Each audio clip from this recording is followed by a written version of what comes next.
All right, today we're going to do lesson 7.5, and we're going to start with task 1. Solve radical equations. Equations involving roots such as square roots and cube roots are examples of a group of equations called radical equations. You have worked with a variety of equation types. A radical equation is an equation that contains a variable within a radical. You can solve square root equations using inverse operations. How many real solutions do you think an equation of the form the square root of ax plus b equals c could have for real numbers a, b, and c? Select all that apply. All right, so you know when you solve a quadratic formula, you can get a plus or a minus, so you get two solutions. But this says how many real number, or you want real number solutions. So we could have 0 if there's no solution, or we could have 1 solution, because this is only the positive square root. We don't have a plus or a minus here. All right, you can solve square root equations using inverse operations. What are the inverse operations of addition, division, and taking a square root?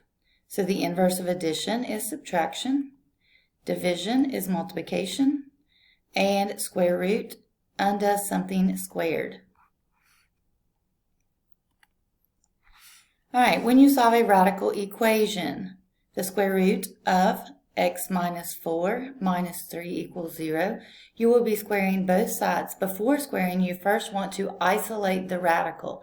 It's easier to square both sides of the equation than both sides of the equation like this. So the first thing you want to do is add 3 to both sides. So if you add 3 to both sides, that isolates the radical. So anytime you're solving a radical equation, isolate the square root or the radical first. All right, then you're going to square both sides to undo the square root, and then you're going to solve whatever steps from there. Because there are two different numbers whose square is a given positive number, squaring both sides of the equation can result in an apparent solution that is not a solution of the original equation. For example, squaring both sides of x equals 4 gives x squared equals 16, which has two solutions, -4 and 4. Though -4 is not a solution of the original equation, an extraneous solution is a solution that is derived. All right, this is one of your definitions you need to know. An extraneous solution is a solution of a derived equation that is not a solution of the original equation. When you raise both sides of the equation to a power, you should check for extraneous solutions. All right, check the solution to confirm it is true and not extraneous. Substituting 13 for x in the original equation yields, so 13 minus 4 is 9. The square root of 9 is 3. 3 minus 3 is 0, which is true. So 13 is a solution. Okay. All right, so anytime you solve an equation, okay, this is 13 is the equation up here that we solved for. So anytime you solve an equation, you want to take the answer, plug it back in, and see if it makes sense. If it gives a true statement, then it's a true solution. If you get the left side equals to not the right side, then that means it would be an extraneous solution. So you should always plug your answers in to check them anyways, but with radical equations, you have to do that, because if not, you may get an equation that has a solution that would be extraneous, and it would be counted wrong if you marked it as a solution. All right, so how many solutions does the equation have? This equation has one solution. 13 was your solution. And we know 13 was the solution because we plugged it in and checked it. And when we plugged it in to check it, it was not extraneous. All right, that's all for task 1. Lesson 7.5, task 2. Solve radical equations. Solve radical equations using graphs. You can also use a graphing calculator to find any solution of a radical equation. Enter each side of the equation. The square root of x minus 4 is one side and 3 is another side. as a function into a graphing calculator. So you're going to enter y equals 3, okay? And you're going to enter y equals square root of x minus 4.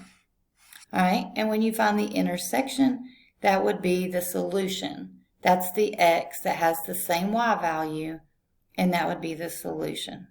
All right, the radical equation, the square root of x minus 2 plus 1 equals 0, can be solved algebraically. All right, again, you need to isolate the radical. So the first thing you're going to do is subtract 1 from both sides. Then you're going to get rid of the square root by squaring both sides. And then once you do that, you have to add 2. So a solution found algebraically must be checked to be sure it is not extraneous. Substitute 3 for x in the original equation. All right, so if I substitute 3 as the solution I got, I'm plugging it back into the original equation. So plug 3 in for x. 3 minus 2 is 1. The square root of 1 is 1. 1 plus 1 is 2. 2 is not equal to 0.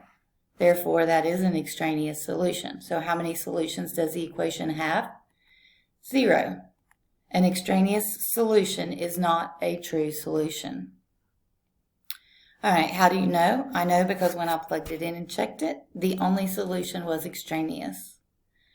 All right, when using a graphing calculator to solve the equation, it can be helpful to isolate the radical, then enter each side of the resulting equation into the graphing calculator.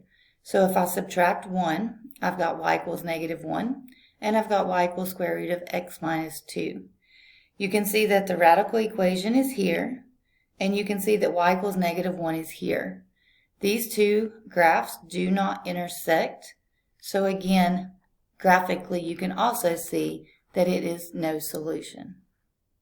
Does the graph show the same solution as the algebraic? Yes, because they do not intersect. All right, solve the equation, the square root of 5x minus 6 minus x equals 0 algebraically. All right, this one has multiple variables, okay? So we still have to isolate the radical. So the first thing you want to do is add x to the other side. And then just like before, you want to get rid of the square root. So you have to square both sides. And when you square both sides, you get rid of the radical. And then you move everything over, set equal to 0, and then you're going to factor and set each factor equal to 0 and solve.